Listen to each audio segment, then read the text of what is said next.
ये कहानी महाभारत की एक बेहद मार्मिक और गूढ़ घटना पर आधारित है, जो दुर्योधन और भगवान श्री कृष्ण के बीच उसके अंतिम समय में हुई थी। हालांकि ये प्रसंग मुख्य महाभारत ग्रंथ में विस्तार से नहीं है, लेकिन लोक कथाओं और कुछ बाद की रचनाओं में इसका उल्लेख मिलता है। दुर्योधन की मृत्यु से पहले कृष्ण से 3 सवाल जब भीम ने गदा युद्ध में दुर्योधन की जांघ पर प्रहार करके उसे मृत्यु के मुहाने पर पहुंचा दिया, तब दुर्योधन भूमि पर पड़ा छटपटा रहा था।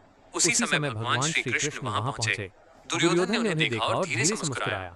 फिर उसने कहा, दुर्योधन कराहते हुए, हे वासुदेव, आज अंत निकट है, पर मरने से पहले मेरी जिज्ञासाएं शांत कर दो। क्या मैं कुछ पूछ सकता हूँ? कृष्ण शांत स्वर में, पूछो दुर्योधन। मृत्यु के द्वार पर सत्य बोलना और सुनना सहज होता है। तब दुर्योधन ने 3 प्रश्न पूछे। प्रश्न 1, क्या मैं अधर्मी था?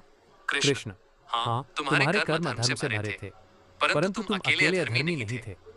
तुम्हारे चारों ओर भी अधर्म पल रहा था। शकुनी की चालों में, कर्ण की मौन सहमति में, भीष्म की निष्क्रियता में, द्रोण की पक्षपातिता में तुम उसका चेहरा मात्र थे।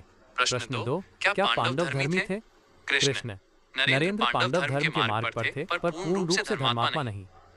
युद्ध में उन्होंने भी नियम तोड़े। अर्जुन ने भीष्म पर शिखंडी की आड़ से प्रहार किया, भीम ने गदा नियम तोड़ा, युधिष्ठिर ने झूठ बोला। परंतु उन्होंने ये सब धर्म की स्थापना के लिए किया, स्वार्थ के लिए नहीं। प्रश्न 3, तो फिर विजय किसकी होती है, धर्म की या रणनीति की? कृष्ण, विजय हमेशा सच्चे उद्देश्य की होती है, रणनीति उसका मार्ग मात्र है।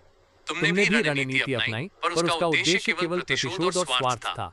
पांडवों की रणनीति धर्म के लिए थी, इसीलिए वे विजयी हुए। दुर्योधन मुस्कुराया, उसकी आंखों से आंसू निकले।